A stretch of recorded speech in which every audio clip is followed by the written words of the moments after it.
শ্রী শ্রী চৈতন্য চরিতামৃতম মধ্যলীলা দ্বাবিংশ পরিচ্ছেদ।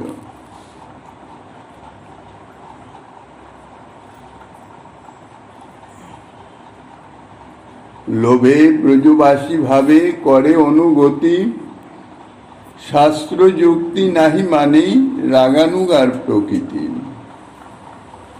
কলিযুগ পাবন অবতার পরম করুণাময় শ্রী শ্রী গৌরাঙ্গ সুন্দরের পরম অন্তরঙ্গ প্রিয় পার্ষদ বর্জ পূজ্যপাদ শ্রীকৃষ্ণদাস কবিরাজ গোস্বামী মহাশয় তাহার শ্রী শ্রী চৈতন্য চরিতামৃত নামক শ্রী গ্রন্থের মধ্য লীলার দ্বাবিংশ পরিচ্ছেদে সনাতন শিক্ষা প্রসঙ্গে রাগানুগা ভক্তির বর্ণন করিতেছেন। ইতিপূর্বে প্রভু বলেছেন, রাগময়ী ভক্তির হয় রাগাত্মিকা নাম, তাহা শুনি লুপ্ত হয় কোন ভাগ্যবান। যে রাগের স্বরূপের কথা ইতিপূর্বে বলা হয়েছে, সেই রাগযুক্ত যে ভক্তি তাহাই হচ্ছে রাগাত্মিকা ভক্তি। নিত্য বৃদ্ধিশীলা উৎকট উৎকণ্ঠাময়ী যে শ্রীকৃষ্ণ সেবা লালসা, তাহাই হচ্ছে রাগাত্মিকা সেবার প্রবর্তক। সেই যে রাগাত্মিকা ভক্তি অর্থাৎ ব্রজবাসী জনের যে শ্রীকৃষ্ণ সেবা, সেই সম্বন্ধে সেই সমস্ত লীলা কথা ইত্যাদি শ্রবণের মাধ্যমে কোনো ভাগ্যবানের তদ্জাতীয় সেবার জন্য লালসা জন্মে। অর্থাৎ লীলা গ্রন্থাদিতে অথবা অনুরাগী ভক্তের মুখে সেই রাগাত্মিকা ভক্তির যে অপূর্ব মাধুর্য, যে সেবা ভাবনা বা সেবার যে গভীরতা, যে বিশুদ্ধতা, যে প্রীতিময়ী সেবা, তার কথা শুনে তদনুরূপ সেবা পাওয়ার জন্যে কোনো ভাগ্যবানের লোভ লালসা জন্মাতে পারে। যদি কারো চিত্তে তাদৃশ লালসা, সেইভাবে সেবা করবার লালসা বা লোভ জন্মায়, তাহলে সেই জীবকে বলা হচ্ছে ভাগ্যবান জীব। তখন তিনি সেই সেবা পাওয়ার উদ্দেশ্যে তদ অনুরূপ ব্রজবাসীগণের ভাবের আনুগত্য স্বীকার করে তিনি ভজন করে থাকেন। এই যে আনুগত্যমূলক ভজন, তাই হচ্ছে রাগানুগা ভক্তি। অর্থাৎ রাগাত্মিকা ভক্তির অনুগতা যে ভক্তি, তাই হচ্ছে রাগানুগা ভক্তি। ভাগ্যবান জীব অর্থাৎ কার এ জাতীয় লালসা জন্মাতে পারে? কৃষ্ণ কৃপা অথবা ভক্ত কৃপা যিনি প্রাপ্ত হয়েছেন, এই জাতীয় সৌভাগ্য যার লাভ হয়েছে, যিনি শ্রীকৃষ্ণ কৃপা বা তাদৃশ প্রেমী ভক্তের কৃপা প্রাপ্ত হয়েছেন, একমাত্র তারই এই জাতীয় সেবা বাসনা জন্মাতে পারে। তিনি হচ্ছেন ভাগ্যবান। কেননা ব্রজকৈবর্তের যে এই রাগাত্মিকা সেবার কথা, শ্রীকৃষ্ণ লীলা কথা, বিশেষত ব্রজলীলা কথা, তাহা বহুকুল প্রচারিত, বহুভাবে বহু স্থানে তাহা প্রচারিত অর্থাৎ কীর্তন হইতেছে। আর বলতে গেলে লক্ষ লক্ষ ভক্ত তাহা শ্রবণ করিতেছেন। কিন্তু এই ব্রজপরিকরদের রাগাত্মিকা সেবার কথা শ্রবণ মাত্রই যে সকলের মনে তদ্জাতীয় শ্রীকৃষ্ণ সেবার নিমিত্ত লোভ জন্মাবে, তা তো নহে, তা তো দেখা যাচ্ছে না। কেননা এই লোভ জন্মাবার, এই জাতীয় লালসা জন্মাবার দুইটি কারণ আছে। একটি হচ্ছে কৃষ্ণ কৃপা, আর একটি হচ্ছে ভক্ত কৃপা। কৃষ্ণ তদ ভক্ত কারুণ্য মাত্র লোভৈক হেতুকা। এই লোভের একমাত্র হেতু হইতেছে কৃষ্ণ বা তার ভক্তের কৃপা করুণা লাভ। এই কৃপাই এইরূপ লোভের একমাত্র হেতু, একমাত্র কারণ। অন্য কোনো উপায়ে এই লোভ কিছুতেই জন্মাতে পারে না। তো এই কৃপা যার লাভ হয়েছে তিনি হচ্ছেন ভাগ্যবান ব্যক্তি। তাই প্রভু বলেছেন, তাহা শুনি লুব্ধ হয় কোনো ভাগ্যবান। অর্থাৎ সেই লীলা কথা শ্রবণের মধ্যে সেই কৃষ্ণ বা কৃষ্ণ ভক্ত কৃপা প্রাপ্ত ভাগ্যবান জীবেরই সেইভাবে তদনুরূপভাবে শ্রীকৃষ্ণ সেবার লালসা জন্মায়। এখন এই যে সৌভাগ্য, কৃষ্ণ কৃপা বা ভক্ত কৃপা, ইহা যে শুধু এই জন্মেই প্রাপ্ত হতে হবে এমন কোনো কথা নাই। পূর্ব জন্মেও প্রাপ্ত হলে তারও ফল এ জন্মে প্রাপ্ত হতে পারে। অর্থাৎ ভক্ত কৃপা ইহ জন্মেও লাভ হতে পারে, পূর্বজন্মেও লাভ হয়ে থাকতে পারে। যাহাদের পূর্বজন্মেই লাভ হয়েছে তারা তো পূর্বজন্ম থেকেই তাদের সৌভাগ্যবান। অর্থাৎ সেই সেবা বাসনার লালসা অন্তরে নিয়েই তাহারা এই জন্ম প্রাপ্ত হয়েছেন। কাজেই তাদের এই জন্মের যে শ্রীকৃষ্ণ সেবার যে লোভ লালসা তাহা হচ্ছে স্বভাব সিদ্ধ। তারপরে বলছেন সেই যে লোভ, সেই যে লালসা শ্রীকৃষ্ণ সেবার নিমিত্ত, সেই লোভের বশবর্তী হয়ে ব্রজবাসী ভাবে করে অনুগতি, শাস্ত্রযুক্তি নাহি মানে রাগানুগার প্রকৃতি। যার শ্রীকৃষ্ণ সেবায় লোভ জন্মেছে তিনি ওই সেবা লাভের জন্যে ব্রজবাসী দিগের ভাবের আনুগত্য স্বীকার করে ভজন করবেন। এখানে ব্রজবাসী শব্দে ইতিপূর্বে ব্রজবাসী শব্দের অর্থ করা হয়েছে। মহাপ্রভু যখন বলেছেন রাগাত্মিকা ভক্তি মুখ্য ব্রজবাসী জনে, সেখানেই ব্রজবাসী শব্দের প্রকৃত ব্রজবাসীকে, সাধারণ অর্থে ব্রজে যানরা বাস করেন তানরাই ব্রজবাসী, কিন্তু এই ভক্তি জগতে এই রাগাত্মিকা ভক্তির ক্ষেত্রে যানরা ব্রজে বাস করেন তানরাই ব্রজবাসী নন। অর্থাৎ এই রাগাত্মিকা ভক্তির অধিকারী ব্রজবাসী নন। ব্রজবাসী শব্দে এখানে রাগাত্মিকার অধিকারী ব্রজবাসীগণ, অর্থাৎ নিত্য পার্ষদগণ, স্বরূপ শক্তির যাহারা গণ, তাহাদেরই বুঝাচ্ছেন। তাহাদের ভাবের আনুগত্য স্বীকার করতে হবে। এই ব্রজ পরিকরদের মধ্যে 4 প্রকারের ভক্ত আছেন, অর্থাৎ সেবক আছেন। দাস্য চক্ষ বাৎসল্য মধুর, এই 4 ভাবেরই রাগাত্মিকা ভক্তি আছে, ভক্ত আছেন। এখন যেভাবে যার চিত্তে লুব্ধ হচ্ছে, অর্থাৎ লালসা জন্মাচ্ছে যেভাবে সেবা করবার জন্যে, তাহাকে সেইভাবেরই আনুগত্য স্বীকার করতে হবে। আনুগত্য স্বীকার না করে স্বতন্ত্রভাবে ভজন করলে কোনোদিনও এই ব্রজেন্দ্র নন্দনের সেবা পাওয়া যায় না। ইহাই হচ্ছে ব্রজপ্রেমের বিশেষত্ব। এই জন্যেই রাগানুগা ভক্তি বলা হয়েছে। সাধক জীবের রাগানুগা ভক্তিতেই অধিকার, রাগাত্মিকা ভক্তিতে অধিকার নয়। কাজেই আনুগত্যময়ী ভজন চাই, সদা সর্বদাই আনুগত্য। অর্থাৎ সাধনে প্রবৃত্ত থেকেই শুরু আনুগত্য, এবং সিদ্ধি দশাতেও আনুগত্য। সাধনে যখন প্রবৃত্ত হচ্ছেন, প্রথমে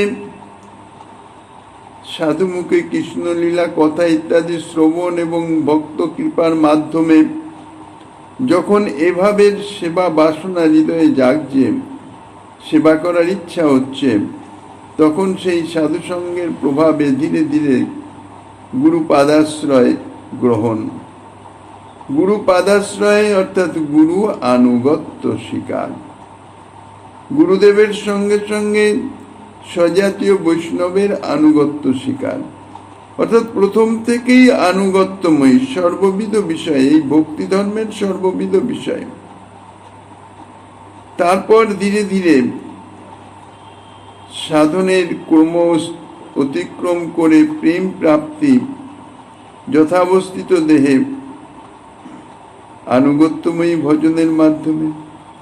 তারপর যখন তিনি পার্শ্বদেহ প্রাপ্ত হলেন, সাধন সিদ্ধ পারিষদ প্রকট লীলাতে গিয়ে তিনি জন্মগ্রহণ করে সেবা লাভ করলেন, কিন্তু সেখানেও সেই আনুগত্যময়ী, অর্থাৎ যেভাবে সেবা তদজাতীয় ব্রজ পরিকরগণের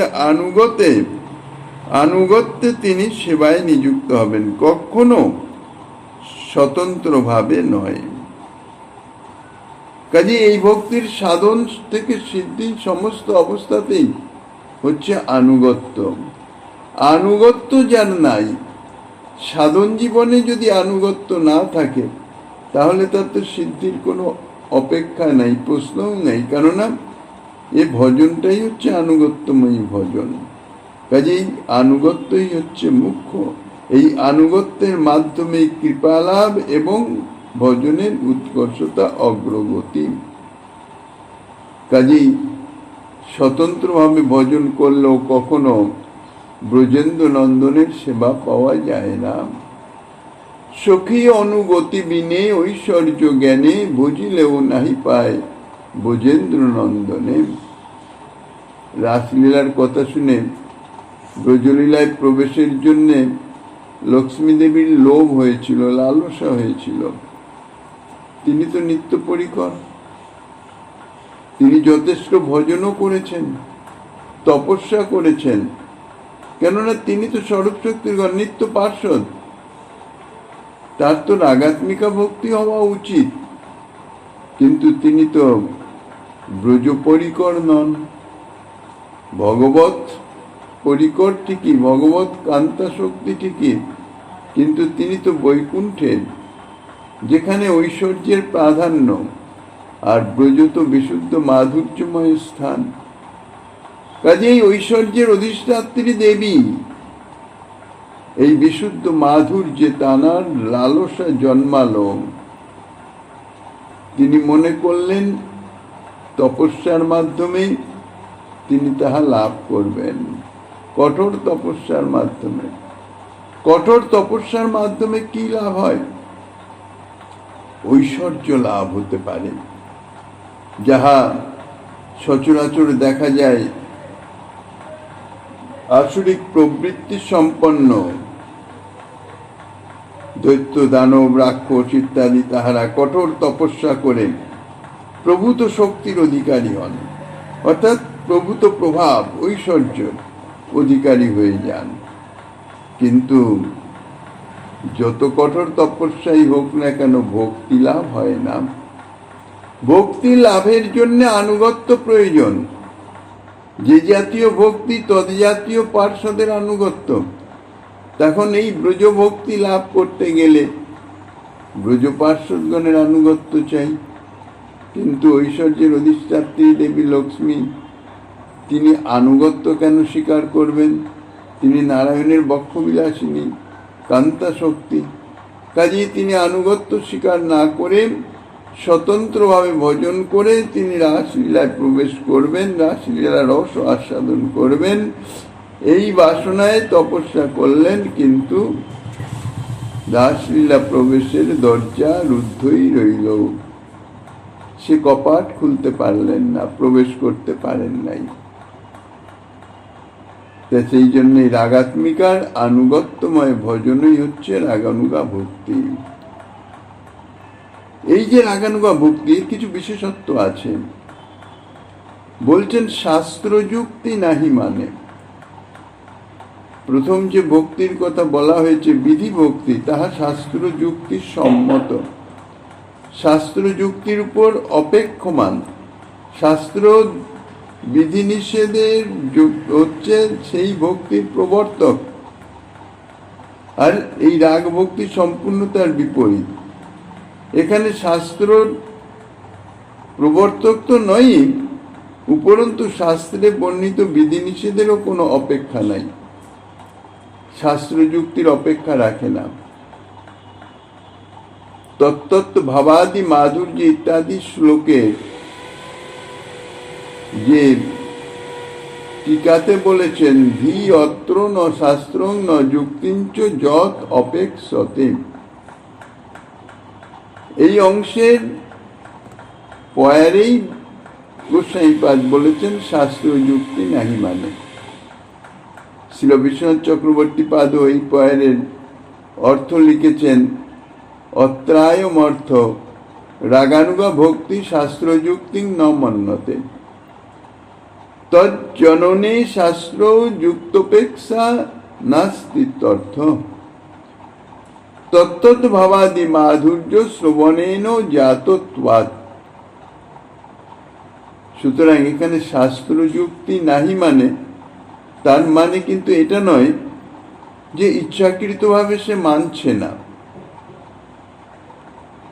এখানে শাস্ত্র যুক্তি নাহি মানে মানে শাস্ত্র যুক্তির কোনো অপেক্ষা রাখে না। শাস্ত্র যুক্তির এই অপেক্ষা রাখে না কখন? সেবার লোভোৎপত্তির সময়ে, যখন সেবার লালসা জন্মে, লোভ জন্মে, তখন সেই লালসা অর্থাৎ লোভ সেবা প্রাপ্তির নিমিত্ত এই শাস্ত্র যুক্তির কোনো অপেক্ষা সে রাখে না। লোভোৎপত্তি কালে শাস্ত্র যুক্তপেক্ষা ন স্যাৎ সত্যঞ্চ তৎসং লোভোত্তস্যৈব অসিদ্ধে। অর্থাৎ ব্রজবাসীদিগের সেবা মাধুর্যের কথা যখন শ্রবণ করলেন, শুনেই ভাগ্যবান কৃষ্ণ কৃপা বা ভক্ত কৃপা ইতিপূর্বে প্রাপ্ত হয়ে আছেন, কাজেই শ্রবণ মাত্রেই অন্তরে লালসা জন্মালো, লোভ জেগে গেল যে এই সেবা কিভাবে আমি পেতে পারি, অর্থাৎ কিভাবে আমি এই রকম সেবা করতে পারি। যেই লোভ জন্মে গেল, এই যে লোভ জন্মালো, এই লোভ জন্মাবার জন্যে কোনো রকম শাস্ত্র প্রমাণ বা শাস্ত্র যুক্তি ইত্যাদির কোনো প্রয়োজন হয় নাই। বিধিভক্তির শাস্ত্র যুক্তির অপেক্ষা আছে, কিন্তু এখানে শাস্ত্র যুক্তির, শাস্ত্রে কি বলছে সেই বিচার বিবেচনা ইত্যাদি এ সমস্তের কোনো অপেক্ষা নাই। ব্রজবাসীদের সেবা মাধুর্যের কথা শ্রবণ করেই তাহা শুনি লুপ্ত হয়, অর্থাৎ শ্রবণ করেই তার চিত্তে লালসা জেগে গেল, লোভ জন্মে গেল। বাস্তবিক যেখানে শাস্ত্রের বা যুক্তির প্রয়োজন আছে সেখানে লোভ সম্ভব নয়, লোভ আসতেই পারে না। কেননা সেখানে তো শাস্ত্র বিচার, যুক্তির বিচার, এটা হবে কি হবে না, পাবো কি পাবো না, আমার যোগ্যতা আছে কি নাই, এই সমস্ত বিচার বোধ এগুলি এসে উপস্থিত হয়। বা এটা আমার করা উচিত কি না, আমার কর্তব্য কি অকর্তব্য, এসব বিচার আসে। কাজেই সেখানে যেখানে শাস্ত্রের বা যুক্তির প্রয়োজন সেখানে কখনো লোভ সম্ভব নয়, লোভ আসতে পারে না। সেখানে কি আসবে? কর্তব্য অকর্তব্য সেই বোধ জন্মাবে। যেখানে শাস্ত্র যুক্তির প্রয়োজন, শাস্ত্র যুক্তির অপেক্ষা শাস্ত্র আলোচনা অনুযায়ী চলবে, শাস্ত্র আলোচনার মাধ্যম দিয়ে তার হৃদয়ে তার কর্তব্য বোধ জন্মাবে। লোভ পাওয়ার জন্যে, অর্থাৎ সেবা বাসনা, সেবা লোভের জন্যে কেউ শাস্ত্র আলোচনা করেন না, অথবা লোভনীয় বস্তু প্রাপ্তি বিষয়ে কাহারও মনে নিজের যোগ্যতা বা অযোগ্যতার সম্বন্ধে কোনো বিচার উত্থিত হয় না। কেননা আমি পাওয়ার যোগ্য কি যোগ্য নই, এ বিচার যদি মনে আসে তাহলে সেই প্রাপ্তির নিমিত্ত তার কখনো লোভ জন্মাবেই না, লোভ জন্মাতে পারে না। লোভ যখন জন্মাবে তখন কোনো বিচার নয়। লোভনীয় বস্তুর কথা শ্রবণ মাত্রই অথবা লোভনীয় বস্তু দেখলেই আপনা আপনি তার চিত্তে লোভ বা লালসা সেটি প্রাপ্তির নিমিত্ত লোভ উপস্থিত হয়ে যায়। যেমন রসগোল্লা উপাদেয় বস্তু, দেখলেই খেতে ইচ্ছে করে। যেমন তেঁতুল এমনই একটা জিনিস যে সেটি দেখলেই জিহ্বায় জল এসে যাবে। তেঁতুল দেখলে সকলের মুখেই জল আসে, ইহা লোকে বলে, গ্রন্থাদিতেও লেখা আছে। যদি এই রকম বিচার করা যায়, তেঁতুল দেখলে সকলের মুখে জল আসে, সেখানে তেঁতুলের কোনো অস্তিত্ব নাই, তাহলে কি জিহ্বায় জল আসবে? বিচার যতই করা যাক না কার, মুখে একটুও জল আসবে না।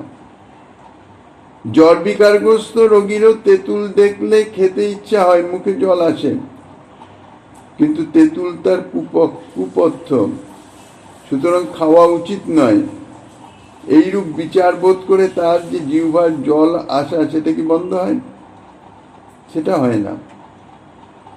জিহ্বায় যে জল আসবে সেটা এই কোন রকম যুক্তি তর্ক ইত্যাদির ধার ধারে না। তেঁতুল অর্থাৎ পাওয়া মাত্রই সেই ইচ্ছা তার হৃদয়ে আসবেই, মুখে জল আসবেই। এইরূপ হচ্ছে লোভের ধর্ম। এটি বুঝাবার জন্যই বলেছেন শাস্ত্র যুক্তি নাহি মানে, অর্থাৎ শাস্ত্র যুক্তির কোনো অপেক্ষা রাখে না। এই লোভ জন্মাবার জন্যে শাস্ত্র যুক্তি তর্কের কোনো অপেক্ষা নাই। শাস্ত্র যুক্তি নাহি মানে বলপূর্বক ইচ্ছাপূর্বক কোনো শাস্ত্র না মেনে অশাস্ত্রীয় ক্রিয়াকর্ম করবে তা নয়, স্বেচ্ছাচারিতা তা নয়, অর্থাৎ তার লালসা জন্মাবার মূলে কোনো শাস্ত্র যুক্তির অপেক্ষা নাই। লোভ বা লালসা এমনই একটা যে সে নিজের ধর্ম প্রকাশ করবেই, সে শাস্ত্রের নিষেধও শুনবে না, আর শাস্ত্রের অবশ্য কর্তব্যতা সম্বন্ধে যে যুক্তি তাহাও মানবে না, যুক্তির নিষেধও শুনবে না। চিকিৎসা শাস্ত্র বলছেন জ্বর রোগীর পক্ষে তেঁতুল কুপথ্য, তথাপি জ্বর রোগীর তেঁতুল খাওয়ার লোভ জন্মায়। যুক্তি বলিতেছে জ্বর রোগী তেঁতুল খাইলে তাতে জ্বর আরো বৃদ্ধি পাবে, কিন্তু তথাপি রোগীর তেঁতুল খেতে ইচ্ছা হয়। সংসারী লোকের পক্ষে প্রাকৃত দেহে রাগের সহিত ব্রজেন্দ্র নন্দনের সাক্ষাৎ সেবা অসম্ভব, এটি শাস্ত্রও বলছেন, যুক্তিতেও বলছেন। কিন্তু তথাপি যে ভাগ্যবান জীব কৃষ্ণ কৃপা বা ভক্ত কৃপা লাভ করেছেন, তার মনে শ্রীকৃষ্ণ সেবার লোভ বা লালসা জন্মাবেই।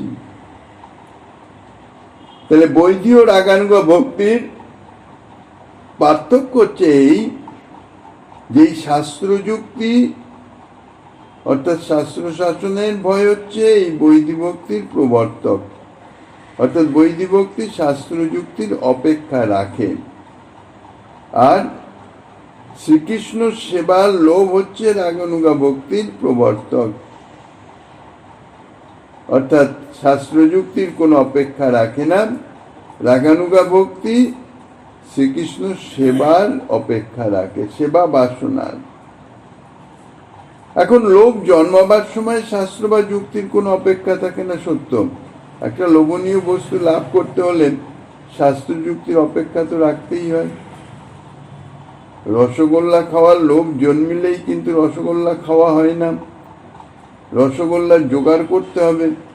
কোথায় রসগোল্লা পাওয়া যাবে, কিরূপে সেখানে যাওয়া যাবে, সেখানে গিয়েই বা কিরূপে রসগোল্লা সংগ্রহ করতে হবে, এ সমস্ত বিষয়ে তো জানতে হবে। সেগুলো জানবে কার কাছে?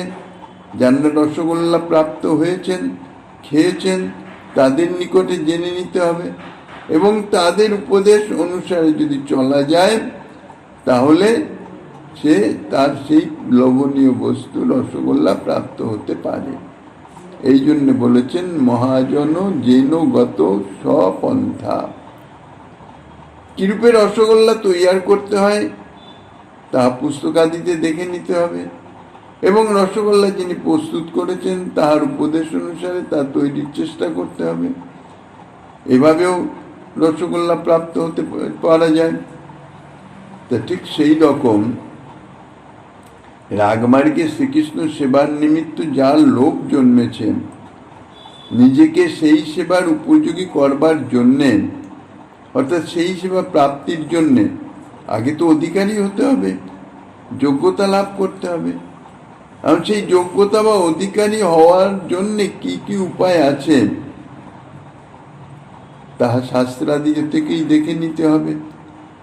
এবং শুধু শাস্ত্র ইত্যাদিতে বর্ণনা বা শাস্ত্র জ্ঞানের মাধ্যমে তো তাহা সম্ভব নয়। যেমন রসগোল্লা তৈরির প্রক্রিয়া পুস্তকে বর্ণিত আছে ঠিকই, সেটি দেখে নিলাম, কিন্তু সেটি করতে গিয়ে যদি কোনো রকম কোথাও কোনো ত্রুটি বিচ্যুতি হয়ে যায় তাহলে আর রসগোল্লা তৈরি হবে না। সেই জন্যই যারা রসগোল্লা প্রস্তুত করেছেন তাদের প্রত্যক্ষ উপদেশ অনুসারে যদি করা যায় তাহলে আর কোনো রকম ত্রুটি বিচ্যুতি হওয়ার সম্ভাবনা থাকে না। তা সেই রকম কিভাবে শ্রীকৃষ্ণ সেবা প্রাপ্ত হওয়া যাবে তাহা শাস্ত্রে বর্ণিত আছে ঠিকই, কিন্তু শাস্ত্রে বর্ণিত থাকলেই বা শাস্ত্র থেকে সেই জ্ঞানটা লাভ করলেই সেই ভক্তি লাভ হবে না, সেই সেবা লাভ হবে না। উপযুক্ত ভক্তের নিকটে তদ অনুকূল উপদেশাদি গ্রহণ করতে হবে, অর্থাৎ তাদের আনুগত্যে তাকে ভজন করতে হবে। এর আর অন্য কোনো উপায় নাই। শাস্ত্র গুরু বৈষ্ণবের উপদেশ ব্যতীত, অর্থাৎ তাহাদের কৃপাদেশ ব্যতীত কেউই এই পথে অগ্রসর হতে পারে না। কারণ মায়াবদ্ধ জীবের এ বিষয়ে কোনো অভিজ্ঞতা নাই। মায়া সম্বন্ধীয় বিষয় সম্বন্ধে জানে, জড়জাগতিক ভোগ বিলাস ইত্যাদি সম্বন্ধে তারা জানে, কিন্তু এই অপ্রাকৃত চিন্ময় ভক্তি জগতের খবর মায়াবদ্ধ জীব কি করে রাখবে? কাজেই শাস্ত্রযুক্তি নাই মানে এর অর্থ এই নয় যে শাস্ত্রযুক্তি না মানাই রাগমার্গের ভজন। যারা সাধারণ ভজনের প্রকৃত তথ্য জানেই না, এরকম রাগমার্গের ভজনে প্রবেশ করে তাহাদের মুখে শোনা গেছে যে এসব বিধিমার্গের কথা আমাদের জন্য নয়,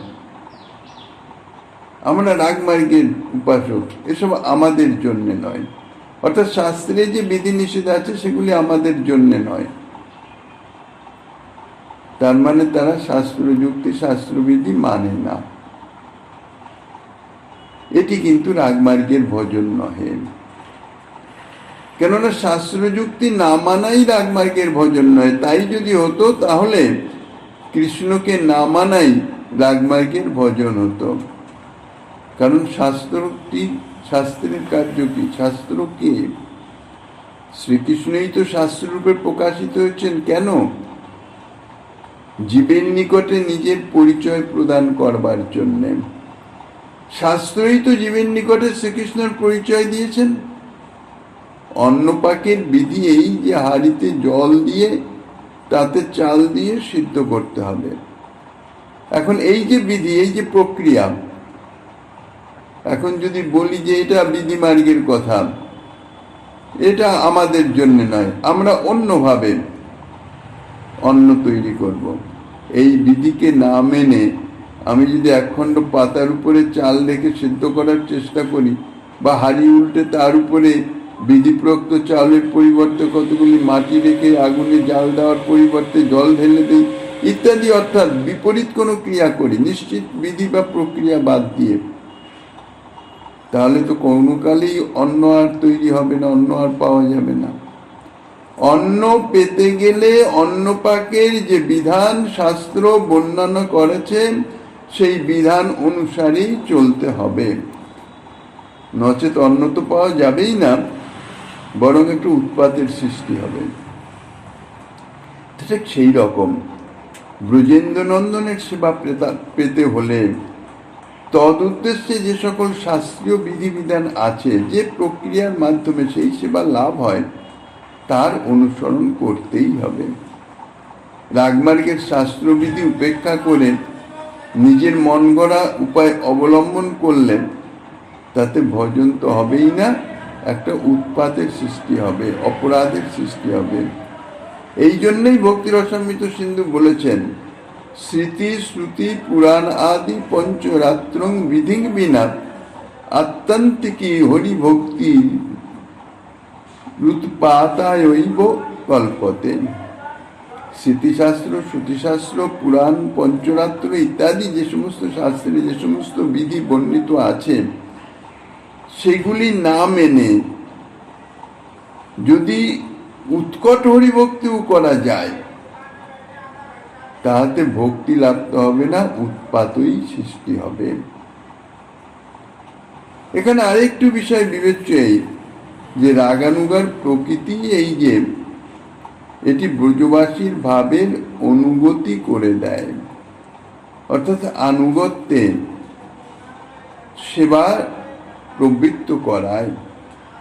রাগাত্মিকার আনুগত্য করে মাত্র, কিন্তু এটি বিশেষ বিশেষ বিচার্য যে আনুগত্য কিন্তু অনুকরণ নহে। অনুকরণ আর অনুসরণ দুটোর মধ্যে অনেক তফাৎ আছে। অনুসরণ অর্থাৎ আনুগত্য, আর অনুকরণ হচ্ছে উনি যা করছেন আমিও তাই করব। বাস্তবিক কৃষ্ণের নিত্যদাস জীবের পক্ষে কখনোই রাগাত্মিকার আনুগত্য লাভই সম্ভব, রাগাত্মিকা লাভ কখনো সম্ভব নয়। অর্থাৎ রাগাত্মিকা ভক্তি ব্রজবাসীগণে তাঁরা হচ্ছেন স্বরূপ শক্তি, আর জীব হচ্ছে জীব শক্তি। জীব শক্তি কখনো স্বরূপ শক্তিতে পরিবর্তিত হতে পারে না, কেননা ইহা অনাদি সিদ্ধ, অনাদিকাল থেকেই বিদ্যমান। এখন জীব শক্তি তো কখনো স্বরূপ শক্তি হবে না, জীব শক্তিতে তো কখনো রাগাত্মিকার প্রকাশ হবে না, রাগাত্মিকার প্রকাশ স্বরূপ শক্তির গণে। কাজেই যতই চেষ্টা করুক, জীব কখনো রাগাত্মিকা লাভ করতে পারবে না। কাজেই তার আনুগত্য স্বীকার করতে হবে, আনুগত্য স্বীকার করে সেই সেবা লাভ করতে পারে। শ্রীকৃষ্ণের স্বরূপ শক্তির বিলাস, শ্রী নন্দ যশোদা সুবল মধুমঙ্গল বা শ্রী রাধা ললিতাদি ব্যতীত অপর কেউ এই রাগাত্মিকার আশ্রয় হতে পারে না, তাহা ইতিপূর্বে বিশদভাবে আলোচিত হয়েছে। এখন এই যে আনুগত্য, এই আনুগত্য বলতে কি বুঝাচ্ছে? আনুগত্য শব্দের যদি তাৎপর্য বিচার করা যায়, তাহলে এ বিষয়ে আরো বিশেষ পরিষ্কার অনুভবে আসে। রাজার যে সমস্ত অনুচর রাজার কার্যের সহায়তা করে, রাজার ইচ্ছা পূরণের আনুকূল্য করে,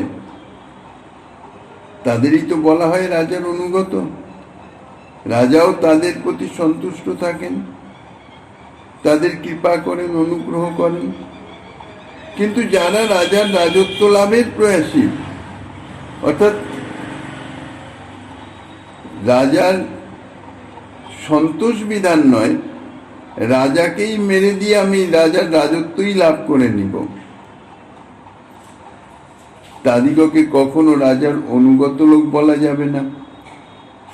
তারা তো রাজার শত্রু, রাজদ্রোহী, এবং সেই জন্য রাজার নিগ্রহভাজনেই হয়ে থাকে।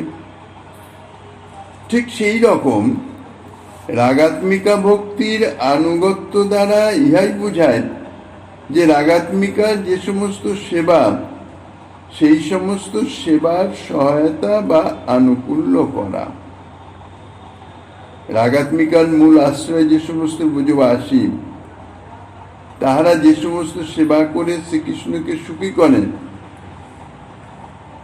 সাক্ষাৎভাবে সেই সেবা করে শ্রীকৃষ্ণকে সুখী করার চেষ্টা করা, এটি রাগানুগা ভক্তি নয়, আনুগত্যময়ী ভক্তি নয়।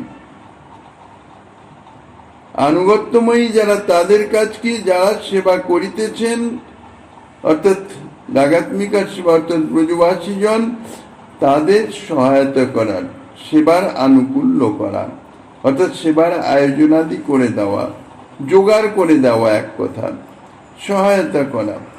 কিন্তু সেই সমস্ত সেবা দ্বারা স্বয়ং শ্রীকৃষ্ণকে সুখী করব, এ জাতীয় চেষ্টা করা এটি রাগানুগা ভক্তি নয়। যদি তা করতে যাওয়া যায় তাহলেই রাজদ্রোহীর ন্যায় রাগাত্মিকার অধিকারী ব্রজপরিকরদের বিরাগ ভাজন হতে হবে। রাগাত্মিকার সর্বশ্রেষ্ঠ আশ্রয় শ্রী বিশ্ববানুনন্দিনী নিজের সঙ্গে সম্ভোগাদি করিয়ে শ্রীকৃষ্ণকে সুখী করেন। এখন সেই কথা শ্রবণ করে যদি কোনো সাধক সিদ্ধ অবস্থায় হোক তদনুরূপ সম্ভোগাদি দ্বারা শ্রীকৃষ্ণকে সুখী করার বাসনা করেন, তবে তাহার চেষ্টা তো রাগাত্মিকার চেষ্টাই হবে, রাগানুগার চেষ্টা তো হবে না। আর এইরূপ চেষ্টা করা এটি রাগানুগার প্রকৃতি নহে। রাগানুগার প্রকৃতি কি হবে? শ্রী বিশ্বভানুনন্দিনীর সহিত শ্রীকৃষ্ণের লীলাবিলাসাদির সংগঠন করে দেওয়া, উভয়ের ভাবের পুষ্টির সহায়তা করা, উভয়ের সময়োচিত পরিচর্যা করা, অর্থাৎ সর্ববিধ বিষয়ে সহায়তা করা, যেটি মঞ্জুরি বা কিঙ্করীদের কাজ, তাদের সেবা। শ্রীকৃষ্ণ হচ্ছেন স্বরাট, অর্থাৎ স্বস্বরূপ শক্তেক ও সহায়ক। তাহার স্বরূপভূতা চিৎশক্তি বা স্বরূপ শক্তির সহায়তাতেই তিনি সমস্ত কার্য করেন। সুতরাং শ্রীকৃষ্ণ সেবার একমাত্র অধিকার হইতেছে স্বরূপ শক্তি। সাক্ষাৎ সেবার অধিকার হচ্ছে স্বরূপ শক্তির। জীব শক্তির সাক্ষাৎ সেবার অধিকার নাই। জীব শক্তির অধিকার হচ্ছে সীমিত। কতটা সীমিত? এই সাক্ষাৎ সেবাকারীর আনুকূল্য করা, সহায়তা করা, তাহাদের পার্শ্বদত্ত অর্থাৎ পার্শ্ববর্তী অবস্থানে থেকে তাহাদের সেবা কার্যে সহায় করা, এই পর্যন্তই হচ্ছে জীব শক্তির অধিকার। সেইভাবে যিনি সেবা সহায়তা করেন তিনি সেই সেবার সহায়তার মাধ্যমে সেবার রস আস্বাদন করতে পারেন। স্বরূপ শক্তির কৃপাতেই জীব শক্তি এবং মায়া শক্তি শ্রীকৃষ্ণের সেবা করতে পারে। তাই নিত্যমুক্ত জীবগণ স্বরূপ শক্তির কৃপাতেই ভগবৎ সেবা পেতে পারেন। জীব তত্ত্ব তো শ্রীকৃষ্ণের জীব শক্তির অংশ। এই জন্য শ্রীকৃষ্ণ সেবায় তার স্বরূপগত অধিকার আছে। কেন? শক্তির শক্তিমানের সেবা করবার স্বরূপগত অধিকার, কিন্তু তার এই অধিকার হচ্ছে জমির উর্বরতার মতন নহে। উর্বরতা আছে বলেই শস্য উৎপাদনে ভূমির সামর্থ্য আছে, কিন্তু যদি বীজ না পাওয়া যায় তাহলে তো যতই উর্বরতা থাকুক না কেন জমি তো শস্য উৎপাদন করতে পারবে না। বীজ পেলে উর্বর ভূমিতে শস্য জন্মাতে পারে, কিন্তু কেবল শস্য উৎপাদনেই ভূমির উর্বরতার সার্থকতা নাই। ভূমির মালিক কর্তৃক শস্যের ভোগই হচ্ছে তার সার্থকতা। ভূমিতে উর্বরতা আছে, প্রচুর শস্য উৎপাদন করে দিয়েছেন, কিন্তু সেটি কারো ভোগে লাগলো না, তাহলে তো যথার্থ সেই জমির যে উর্বরতার কোনো সার্থকতা হলো না। ঠিক সেই রকম শ্রীকৃষ্ণের শক্তিরূপে শ্রীকৃষ্ণ সেবার জীবের অধিকার, এটা ঠিক, কিন্তু অধিকার থাকলেও একমাত্র অধিকারিণীর স্বরূপ শক্তির কৃপা ব্যতীত কখনো জীব সেবা লাভ করতে পারে না। স্বরূপ শক্তি আবার দুই রূপে অবিভক্ত, এক অমূর্ত রূপে আর এক মূর্ত রূপে।